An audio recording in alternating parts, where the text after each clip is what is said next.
अच्छा, कभी सोचा है कि हर चीज, मतलब जो कुछ भी हम देखते हैं, छूते हैं, यहाँ तक कि हम खुद, ये सब आखिर बना किस चीज से है?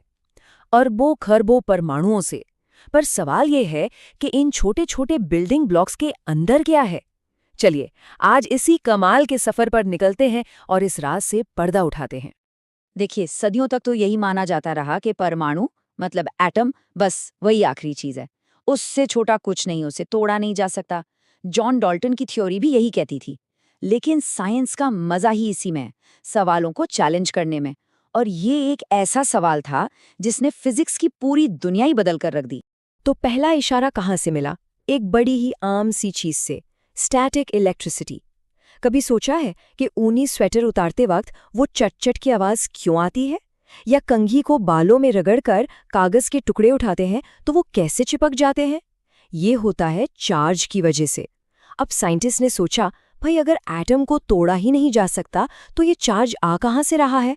इसका मतलब तो यही हुआ। और इस पहेली को सुलझाने का क्रेडिट जाता है जे थॉम्सन को। इन्होंने ही ये साबित किया कि परमाणु के अंदर वाकई कुछ है, एक बहुत ही छोटा सा नेगेटिव चार्ज वाला कण। और इसी कण को नाम दिया गया इलेक्ट्रॉन। सच कहूं तो ये खोज साइंस की दुनिया में एक भूकंप लाने जैसी थी। इसने सब कुछ हिलाकर रख दिया। तो ठीक है, इलेक्ट्रॉन तो मिल गया, लेकिन इसने एक नया सवाल खड़ा कर दिया। अगर एटम में नेगेटिव चार्ज वाला इलेक्ट्रॉन है, पर पूरा एटम तो न्यूट्रल होता है, उस पर कोई चार्ज नहीं होता, तो इसका मतलब इस नेगेटिव चार्ज को बैलेंस करने के लिए कहीं ना कहीं पॉजिटिव चार्ज भी तो होना चाहिए। पर वो कहाँ है, कैसा है? बस इसी का जवाब देने के लिए थॉमसन ने अपना पहला मॉडल पेश किया।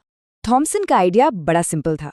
उन्होंने कहा, सोचो कि पूरा का पूरा एटम पॉजिटिव चार्ज का एक गोला है, एक तरह की पुडिंग या जेली मान लीजिए। और इस पॉजिटिव पुडिंग के अंदर नेगेटिव चार्ज वाले इलेक्ट्रॉन्स जगह जगह धंसे हुए हैं। बस जितना पॉजिटिव चार्ज उतना ही नेगेटिव चार्ज, दोनों ने एक दूसरे को बैलेंस कर दिया और एटम हो गया न्यूट्रल। और इस मॉडल को समझाने के लिए बड़े मजेदार नाम दिए गए। सबसे फेमस है प्लम पुडिंग मॉडल। जैसे पुडिंग में सूखे मेवे होते हैं ना, वैसे ही पॉजिटिव चार्ज में इलेक्ट्रॉन। या फिर अपना तरबूज ही ले लीजिए। तरबूज का जो पूरा लाल वाला हिस्सा है वो हो गया पॉजिटिव चार्ज, और उसके अंदर जो बीज हैं वो हो गए इलेक्ट्रॉन। कमाल है ना? ये एटम की पहली तस्वीर थी। हाँ, ये गलत निकली, लेकिन किसी भी बड़ी खोज के लिए एक शुरुआत तो चाहिए ही होती है, और ये एक जबरदस्त शुरुआत थी। अब कहानी में एंट्री होती है अर्नेस्ट रदरफोर्ड की। देखिए, उनका इरादा तो बड़ा नेक था। वो बस एक एक्सपेरिमेंट करके थॉमसन के प्लम पुडिंग मॉडल को कंफर्म करना चाहते थे। लेकिन कहते हैं ना, साइंस में कभी-कभी सबसे बड़ी खोजें तब होती हैं जब आप कुछ और ढूंढ रहे होते हैं। रदरफोर्ड के एक्सपेरिमेंट के साथ भी कुछ ऐसा ही हुआ। इसने एटम की कहानी को एक ऐसा मोड़ दिया जिसकी किसी ने कल्पना भी नहीं की थी। एक्सपेरिमेंट का सेटअप सुनने में बड़ा सीधा साधा था। उन्होंने क्या किया, एक तरफ से पॉजिटिव चार्ज वाले अल्फा पार्टिकल्स की बौछार की। ये बहुत छोटे और तेज पार्टिकल्स होते हैं। और सामने रख दी सोने की एक बेहद पतली फॉइल, इतनी पतली कि आप अंदाजा भी नहीं लगा सकते। बस उन्हें ये देखना था कि ये अल्फा पार्टिकल्स इस फॉइल को पार कैसे करते हैं। अब देखिए, थॉमसन के मॉडल के हिसाब से क्या होना चाहिए था, यही कि सारे के सारे अल्फा पार्टिकल्स उस सोने की फॉइल से आर पार निकल जाएं, शायद थोड़ा बहुत रास्ता भटकें। और हुआ भी कुछ ऐसा ही। ज्यादातर पार्टिकल्स सीधे निकल गए, कुछ थोड़ा सा डिफ्लेक्ट हुए, मतलब थोड़ा मुड़ गए। लेकिन जो असली चौंकाने वाली बात थी वो ये थी कि कुछ पार्टिकल्स उस फॉइल से टकराकर सीधे वापस आ गए। और ये कुछ पार्टिकल्स कितने थे, अंदाजा लगाइए। करीब 12,000 में से सिर्फ एक। सुनने में तो ये बहुत कम लगता है ना? लेकिन इसी एक पार्टिकल ने थॉमसन के पूरे मॉडल को गलत साबित कर दिया। इसका मतलब साफ था, एटम के अंदर कोई बहुत ही ठोस, बहुत ही पावरफुल चीज मौजूद है।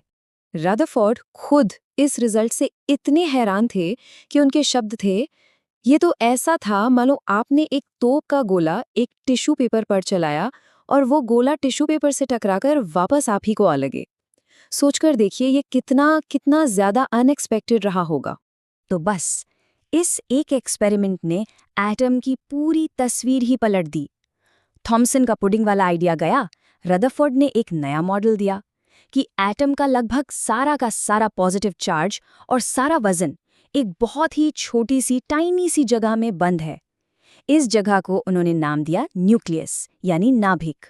और बाकी का एटम, वो लगभग पूरा का पूरा खाली है। जी हाँ, खाली जगह। लेकिन साइंस में एक जवाब मिलता है तो 10 नए सवाल खड़े हो जाते हैं। रदरफोर्ड का मॉडल भी एक बहुत बड़ी मुसीबत लेकर आया। उस जमाने की क्लासिकल फिजिक्स के हिसाब से अगर कोई नेगेटिव चार्ज यानी कि इलेक्ट्रॉन किसी पॉजिटिव चार्ज यानी कि न्यूक्लियस के चक्कर लगाएगा तो वो घूमते घूमते अपनी एनर्जी खो देगा और आखिर में घूमता हुआ न्यूक्लियस में जाके समा जाएगा। अगर ऐसा होता तो एटम तो 1 सेकंड में खत्म हो जाता।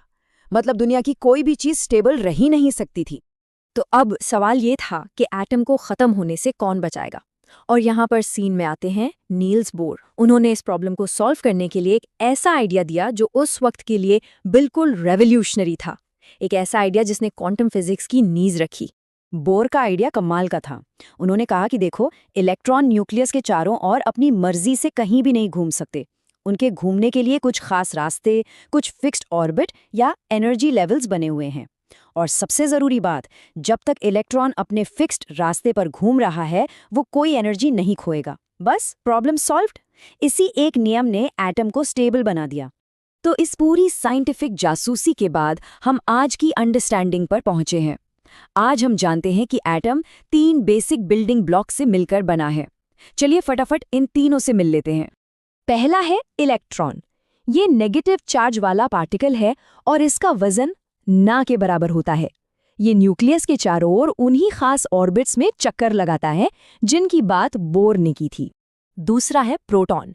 ये पॉजिटिव चार्ज वाला पार्टिकल है और ये न्यूक्लियस के अंदर बिल्कुल सेंटर में रहता है। और सबसे ज़रूरी बात, किसी एटम में कितने प्रोटॉन हैं यही उसकी पहचान है। इसी से तय होता है कि वो हाइड्रोजन है, कार्बन है या सोना है। और तीसरा है न्यूट्रॉन। इसके नाम में ही न्यूट्रल है, मतलब इस पर कोई चार्ज नहीं होता। ये भी प्रोटॉन के साथ न्यूक्लियस के अंदर ही रहता है और एटम को स्टेबल रखने में मदद करता है। तो सवाल ये है कि यही 3 पार्टिकल्स मिलकर इतने सारे अलग अलग एलिमेंट्स कैसे बना लेते हैं। सारा खेल इलेक्ट्रॉन्स के अरेंजमेंट का है। इलेक्ट्रॉन न्यूक्लियस के चारों ओर अलग अलग शेल्स यानी ऑर्बिट्स में भरे जाते हैं और जो सबसे बाहर वाला शेल होता है उसमें कितने इलेक्ट्रॉन हैं इसी से तय होता है कि कोई एलिमेंट कितना रिएक्टिव होगा। इसी को हम वैलेंसी कहते हैं। जैसे सोडियम को देखिए, उसके सबसे बाहरी शेल में बस 1 इलेक्ट्रॉन होता है, तो वो हमेशा उस 1 इलेक्ट्रॉन को देकर किसी और के साथ बॉन्ड बनाने के लिए तैयार रहता है। तो कहाँ से शुरू हुए थे हम? एक ऐसे कण से जिसे तोड़ा नहीं जा सकता, और कहाँ पहुंच गए? एक छोटे से सोलर सिस्टम जैसे मॉडल पर। है ना कमाल की बात कि सिर्फ ये 3 छोटे छोटे पार्टिकल्स, प्रोटॉन, न्यूट्रॉन और इलेक्ट्रॉन, अलग अलग कॉम्बिनेशन में जुड़कर दुनिया की हर चीज बना देते हैं। जो फोन हम इस्तेमाल कर रहे हैं, जो हवा हम सांस में ले रहे हैं, आसमान के तारे, सब कुछ। लेकिन ये कहानी यहाँ खत्म नहीं होती, बल्कि यहाँ से तो केमिस्ट्री और फिजिक्स के और भी गहरे राज खुलने शुरू होते हैं।